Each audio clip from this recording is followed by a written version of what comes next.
Bem-vinda, Simone, todos que estão chegando, vamos ler a palavra. Mateus, no capítulo 2, a palavra diz assim: Quando João ouviu no cárcere falar das obras de Cristo, mandou por seus discípulos perguntar-lhe: És tu aquele que estava para vir, ou havemos de esperar outro? E Jesus respondendo disse-lhes: Ide e anunciai a João o que estáis ouvindo e vendo. Os cegos veem, os coxos andam, os leprosos são purificados, os surdos ouvem, os mortos são ressuscitados, e aos pobres está sendo pregado o evangelho. E bem-aventurado é aquele que não achar em mim motivo de tropeço. Então, em partindo eles, passou Jesus a dizer ao povo a respeito de João: Que saístes a ver no deserto? Um caniço agitado pelo vento? Sim, que saístes a ver? Um homem vestido de roupas finas?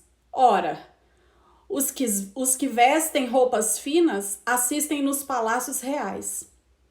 Mas para que saístes? Para ver um profeta? Sim, eu vos digo, e muito mais que profeta. Este é de quem está escrito: Eis aí, eu envio diante da tua face o meu mensageiro, o qual preparará o teu caminho diante de ti. Em verdade vos digo, entre os nascidos de mulher, ninguém apareceu maior do que João Batista, mas o menor no reino dos céus é maior que ele. Desde os dias de João até agora, o reino dos céus é tomado por esforço, e os que se esforçam se apoderam dele, porque todos os profetas e a lei profetizaram até João. Glória a Deus por essa palavra bendita. Interessante que eu já até falei palavras sobre essa questão, o questionamento de João Batista, né? Foi o precursor, né? Aquele que veio preparar o caminho para o Messias. Então é como se João viesse preparar a estrada aonde Jesus viria depois. E a história é muito linda, né? A mãe de João também não podia ter filhos, e ele vem primeiro e depois Maria tem Jesus Cristo. Ok? E João, nessa ocasião que nós lemos aqui, ele estava preso. E nós sabemos que o porquê que ele foi preso, né? Foi por causa de Herodes, que ele bravamente e na autoridade de Cristo repreendia aquilo que era errado e o pecado de Herodes. E eu, muitas vezes, sempre pensei o porquê que João questiona e pede para os seus discípulos irem até Jesus e confirmar o Senhor mesmo. Ou a gente ainda deve esperar mais um pouco? Por que João fez isso? Então hoje a gente vai entender um pouco isso e dentro desse entendimento compreender mais ainda sobre o amor desse Jesus. Quem é esse Jesus amoroso? Então, a primeira coisa que a gente tem que compreender é que quando a gente volta alguns capítulos, lá no começo de Mateus, mais ou menos no capítulo 3, nós vamos ver um João que apresentava Jesus como aquele que viria e que veio para castigar e destruir. João falava do juízo, João falava que o machado já estava sendo colocado. Então, João, ele era duro. E ele no confronto ao pecado e na manifestação do juízo de Deus, né? Aí vem Jesus Cristo com palavras graciosas, porque se a gente vier acompanhando assim esse começo de Mateus, que coisa linda, o Sermão do Monte, a forma doce e amorosa como Cristo anunciava o reino, realizava milagres de misericórdia. Então, o que acontece aqui é que João, ele não consegue nessa situação discernir que essa profecia de condenação, ela ainda iria se cumprir. Não era naquela ocasião, né? Não era para aquele tempo, mas essa profecia de João, que o machado já está posto, que o Senhor vai vir julgar, ela se dará de forma plena quando Cristo voltar, na segunda vinda de Jesus.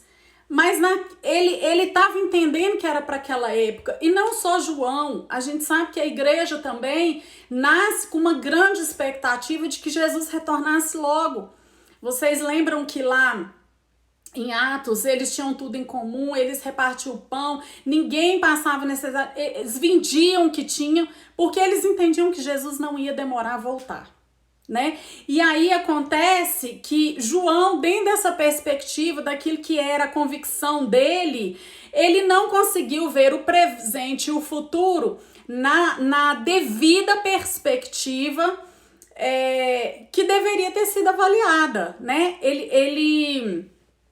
João toma aquilo no literal daquela época e, na verdade, ele era um profeta que tinha sido levantado, seria o último profeta para poder falar do Cristo que já estava, que já tinha vindo, e do Cristo que voltaria, porque Jesus vai voltar como juiz. Então, nós não vamos ter uma segunda chance quando Cristo voltar, de nos arrepender ou de pensar, olha, não era bem isso que eu pensei, eu não sabia que seria tudo isso. Não!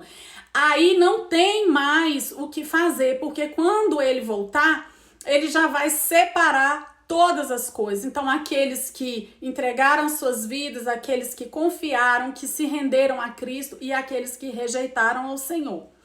Mas diante daquele questionamento, o que João faz? Ele toma uma sábia decisão que, ao invés de guardar sua dificuldade no coração, a palavra diz que, ao invés dele ficar com aquilo para ele mesmo ou falar com outras pessoas, ele levou o assunto até Jesus. E eu fico pensando, quando a gente traz isso para o nosso relacionamento pessoal com Cristo, né? Será que a gente tem, diante das nossas questões e dificuldades, ido até o Mestre? Você tem esse hábito de resolver as suas questões com aquele que pode te dar todas as respostas? E às vezes a gente conversa com tanta gente, a gente aciona tantas pessoas, e naquela ocasião João estava preso, ele não podia ir pessoalmente, né? Mas ele pede, gente, por favor, vai lá e confirma, eu tô um pouco na dúvida. Porque eu anunciei o reino, eu falei que ele viria, que eu não seria digno nem de desatar as sandálias dele.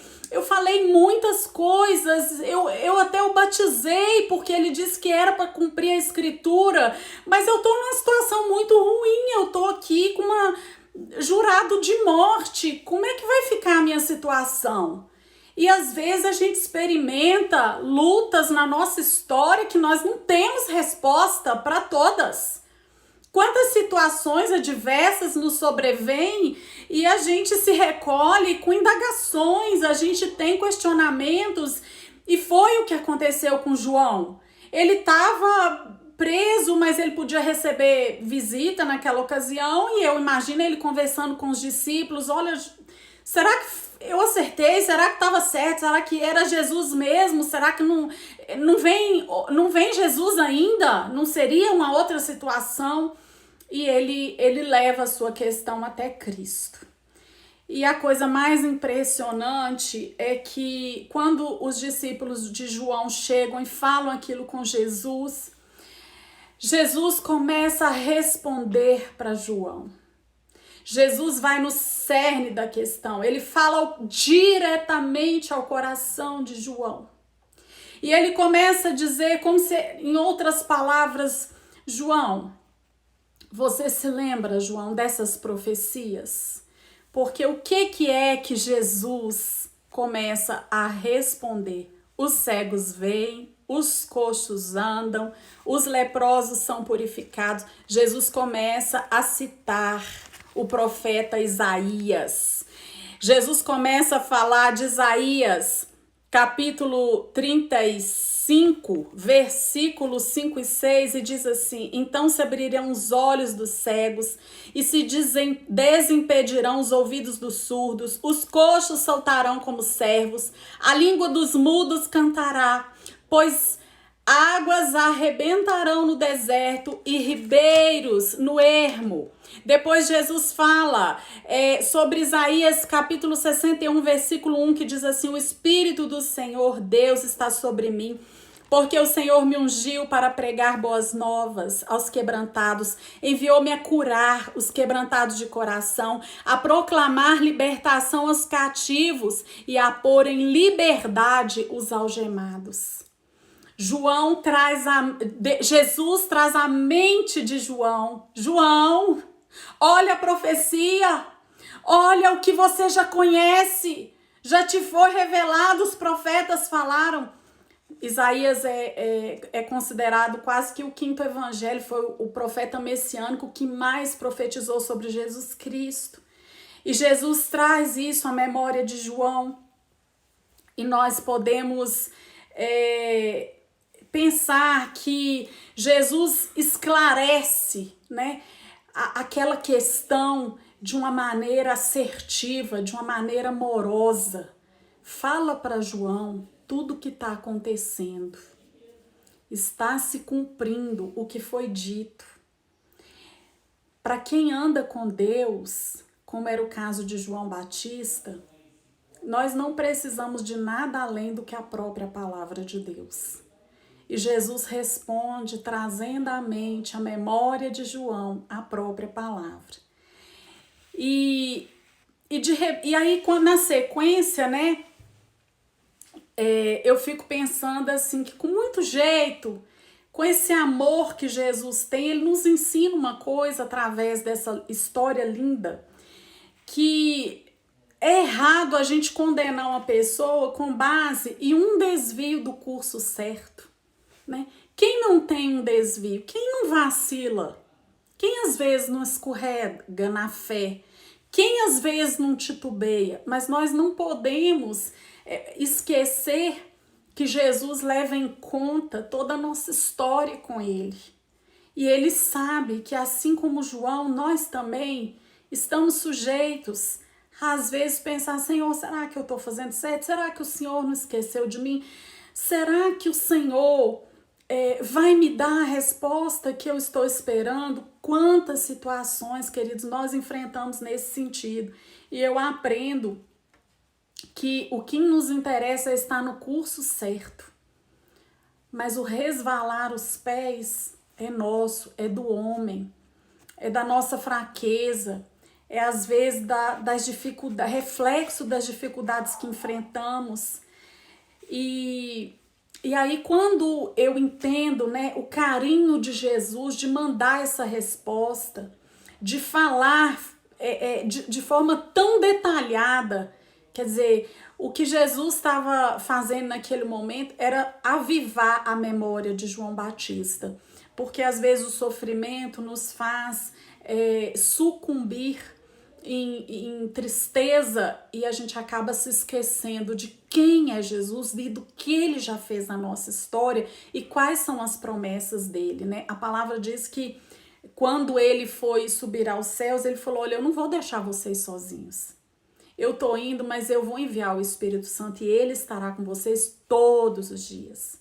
E às vezes, em momentos de dificuldade, de vacilar, o Espírito envia sobre nós essas palavras que nos trazem força, que nos traz conforto, e para que a gente possa compreender que nós precisamos levar em conta a nossa vida, porque é assim que o Senhor nos vê. Ele não vê um ato nosso de incredulidade, ele não se atenta a isso, mas ele contempla a nossa história e, conhecendo a nossa fragilidade, envia o socorro para encontrar o nosso coração e abraçar o nosso coração nessa certeza. Aleluia!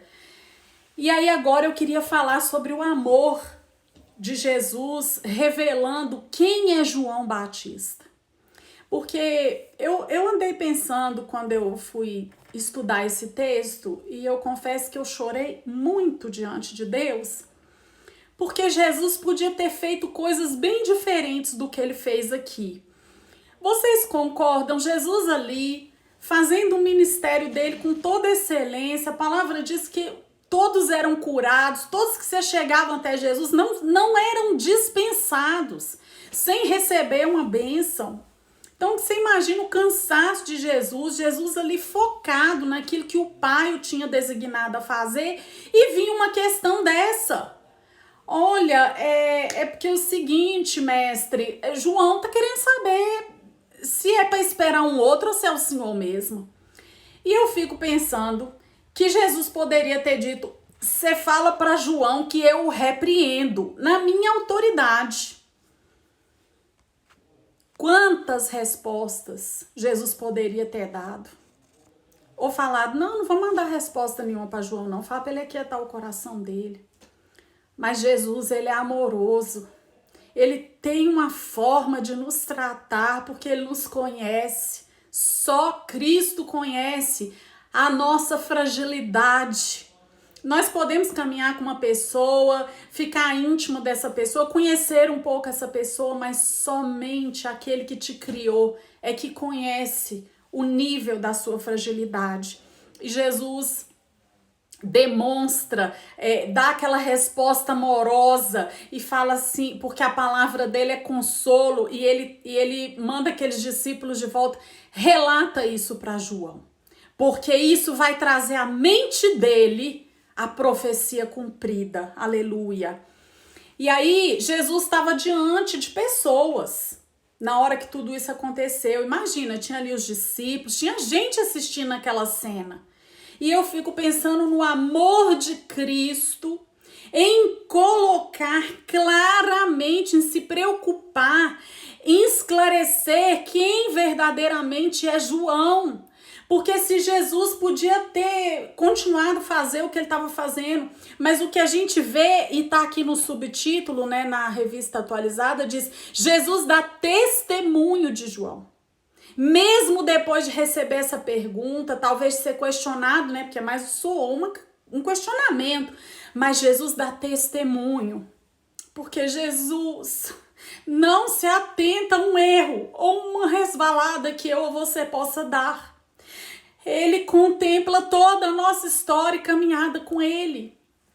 E foi o que Jesus começa a fazer ali.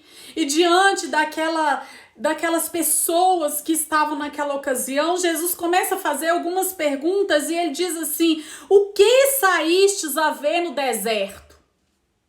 Porque antes de Cristo era João que estava naquela região ali e a fama dele era grande, corria. E Jesus faz essa pergunta para aquele povo, um caniço agitado pelo vento?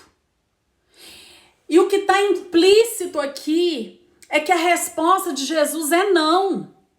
Não foi isso que vocês foram ver no deserto. O povo não foi para o deserto admirar os juncos que eram balançados pelo vento. Eles não viram um profeta falso que se dobrava diante das conveniências e circunstâncias, não. De forma alguma. Inclusive, por falar e confrontar o pecado, é que João Batista estava preso. E a segunda pergunta de Jesus, trazendo diante daquele povo o conhecimento de quem verdadeiramente era João Batista, mas mostrando que João Batista era um porta-voz do próprio Deus, ele faz a pergunta de novo, que saístes a ver?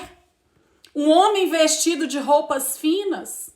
E de novo, o não dito de Cristo aqui, né? A resposta é não. Não foi isso que vocês foram ver no deserto, porque os poderosos que têm roupas finas estavam nos palácios. João foi alguém que criticou duramente o estilo de vida soberbo e descomprometido com as dificuldades da maioria do povo simples, do povo humilde. Ele denunciou o pecado de Herodes por causa que Herodes acabou tomando a esposa do seu próprio irmão. E foi por causa disso que ele foi preso. E na terceira pergunta de Cristo para aquela comunidade, entendendo Jesus que era necessário dar o testemunho de João, porque Jesus conhecia a vida de João toda.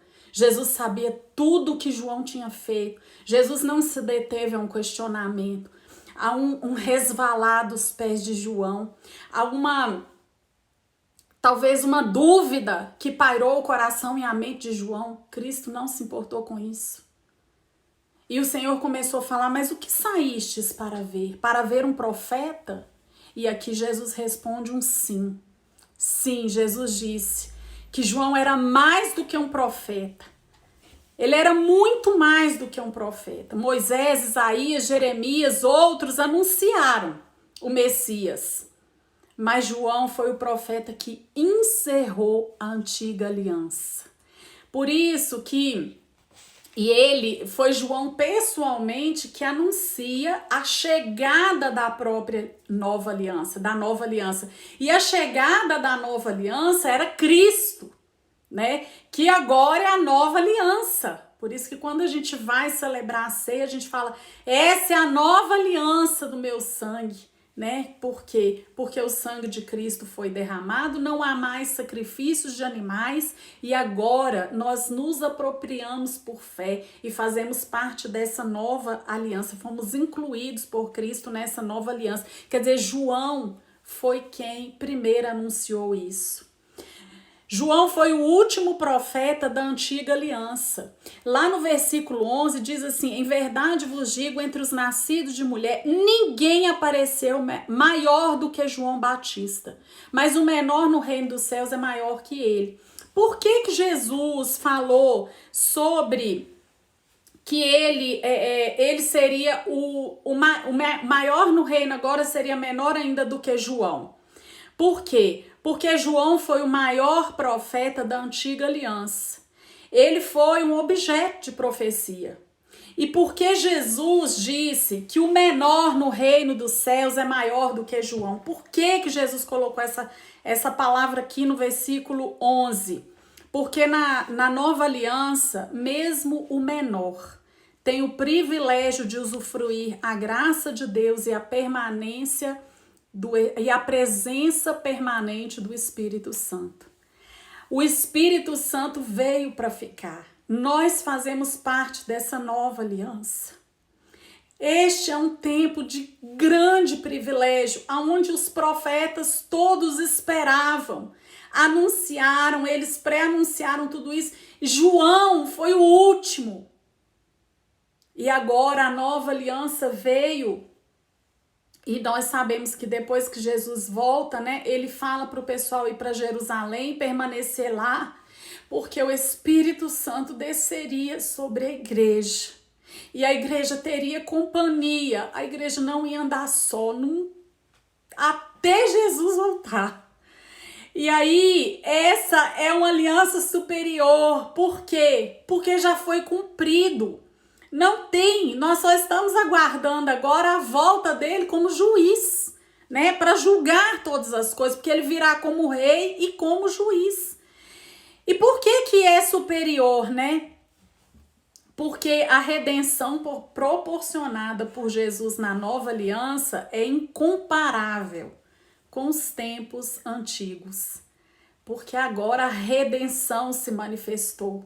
Né? Nós já temos a esperança, nós sabemos com toda a convicção para onde nós estamos caminhando, não é assim? E a palavra diz no versículo 12 que o reino é tomado por esforço, né? E por que dessa palavra? Porque as forças contrárias ao reino do céu sempre lutarão contra a entrada de pessoas nele. Né? Mas o reino de Cristo, ele avança, independente da resistência, porque ninguém poderá detê-lo. Não existe, né, nada que possa impedir aquilo que o Senhor já determinou. E a palavra diz que todos aqueles que o Pai designou ou deu a Cristo, nenhum deles se perderá. Então, esse reino avançará com resistência, sem resistência, independente de qualquer situação, porque a palavra diz que as portas do inferno não prevalecerão contra a igreja de Cristo. Os que alcançam este reino são os fracos e humildes, que estão dispostos a depender de Deus. Gente, essa palavra alegra tanto meu coração, porque olha que gostoso a gente depender do Senhor. É um relacionamento assim maravilhoso, que traz consolo, que traz segurança, porque mesmo que a gente faça coisas nessa terra, a gente sempre faz entendendo, Senhor, eu preciso de Ti, eu preciso da Tua bênção. A entrada nesse reino ela é gratuita, mas a permanência neste reino, ela requer renúncias, ela requer posicionamentos da nossa parte, né? E eu fico pensando assim, o próprio João Batista, lá no relato do Evangelho de João, capítulo 3, versículo 30, foi João Batista que diz assim, convém que ele cresça e que eu diminua. O próprio João, que falou todas essas coisas, foi quem experimentou numa prisão, sozinho, com dificuldade, talvez o coração doído, porque assim, eu fui presa injustamente, eu não fiz nada de errado. Eu imagino quantas coisas podem ter passado na mente de João Batista. Eu fiz o que é certo, eu confrontei o pecado, eu anunciei, eu falei que Jesus estava vindo. E ele pensou, será que estava certo tudo que eu fiz? E ele tem aquele questionamento, mas recebe uma resposta amorosa de Jesus Cristo. Jesus Cristo se compadece. Jesus Cristo se compadece das nossas fraquezas. Esse Jesus que é Deus, esse Jesus que se fez um de nós. E o profeta Isaías o chama de homem de dores, que sabe, que conhece o que é padecer. Ele conhece, ele tem toda a autoridade, porque ele passou por situações inimagináveis de sofrimento. Então não existe nenhuma dor que eu ou você venha experimentar que Jesus Cristo não a conheceu em carne. O Jesus Cristo Deus e o Jesus Cristo homem. Ele experimentou, sabe para quê? Para que o seu coração possa compreender e se aquietar que há uma identificação de Cristo com a nossa dor, com a nossa dificuldade. E que mesmo que as pessoas nos julguem diante de uma situação difícil, nossa, mas a irmã, né, prostrou demais diante daquele problema, né? Nossa, se entregou, né? Cuidado, porque Jesus se levantou para dar testemunho de João. Jesus não titubeou para falar, olha aqui quem é este homem que me questionou. Olha a vida dele, olha o testemunho dele, o que ele fez, nenhum outro fez e nem fará. E é assim, queridos, que Jesus tem diante dos olhos dele o testemunho daquilo que eu e você temos vivido com ele. É isso que precisa nos importar e nos interessar. É o que o Senhor tem a nosso respeito. Aquele que sonda, que conhece o coração, o íntimo, profundo do nosso ser. Nós precisamos abraçar esse amor com toda a nossa força. Porque este amor é que tem o poder para nos curar. É este amor que tem o poder para nos levantar. É este amor, queridos, que faz com que ao adormecer sem fé, você acorde com fé. Ele te visite através da palavra. O que Jesus mandou para João foi o relato da palavra. Diga a palavra para João. Diga para João que está se cumprindo o que eu já havia dito pelos profetas.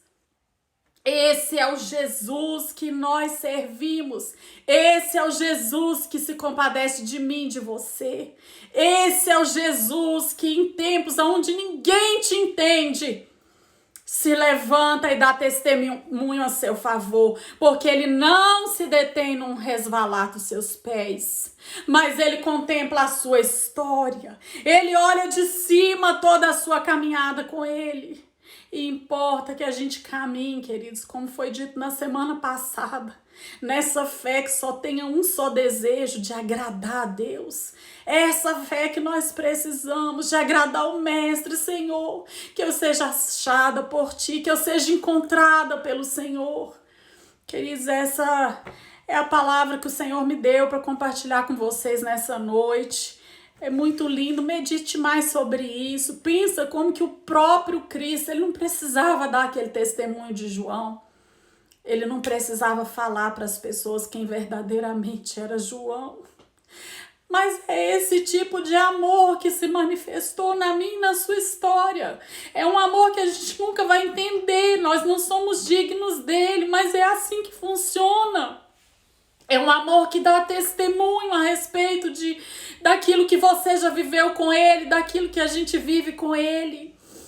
E se isso não for suficiente para nos colocar de pé, para nos trazer alegria, o que seria? O que seria necessário? Então eu queria que você aquietasse seu coração nessa noite, como filho amado do Pai. Eu quero agradecer aqueles que estiveram aqui nesse período de culto conosco. Jesus te abençoe, Laurinha, Andréia. Algumas pessoas chegaram depois. Eu espero que vocês compreendam. Às vezes eu não consigo dar oi para todo mundo, Marcão, porque a gente tem que concentrar, né, queridos, no que Deus quer falar. Mas que você possa se sentir abraçado por esse amor, que você possa se deleitar nisso e que o Senhor venha consolar o seu coração, independente se você já teve momentos assim que você duvidou, que você se sentiu perdido, que você questionou talvez até algumas coisas na sua vida, na sua forma de servir a Deus, mas que o Senhor possa te encontrar nessa noite rendida a esse amor maravilhoso. Eu quero orar agradecendo a Deus, porque eu sei que Ele esteve conosco nessa noite e eu quero te desafiar, tire tempo mesmo, tire tempo de solitude com esse Jesus, tenha mais encontros de amor com Ele, chore mais diante dEle, se derrame mais, porque Ele vai te encher, você vai experimentar viver de uma profundidade maior, e é isso que nós precisamos, e mais fundo, porque Ele tem muito mais a se revelar na nossa história, até que Ele volte.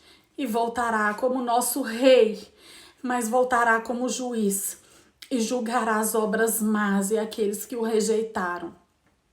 Ore por vidas para que haja mais encontros com esse amor neste tempo, queridos, que a humanidade venha reconhecer a Cristo e que você possa, nesse tempo de solitude, lembrar de orar por arrependimento e salvação. Esse tem sido a minha oração todos os dias, mais de uma vez, nos momentos todos que eu tiro com o Senhor. Deus, arrependimento e salvação. Salva, Senhor, que os nossos olhos possam ver pessoas rendidas, porque isso é uma alegria muito grande, porque se a gente recebe um amor tão lindo desse, como que a gente não quer que isso se esparrame, que isso se espalhe, que muitos também recebam? Amém? Senhor, muito obrigada, Pai, por essa noite, obrigada pela Tua palavra. E agora, Deus, o que eu te peço é que haja muitos testemunhos de encontros de amor com esse Cristo vivo, com esse Cristo que se compadece, com esse Cristo que dá testemunho a nosso respeito. Muito obrigada por este amor, Jesus, e em Teu nome que nós oramos. Amém. Que o Senhor te abençoe e te dê uma noite de paz, em nome de Jesus.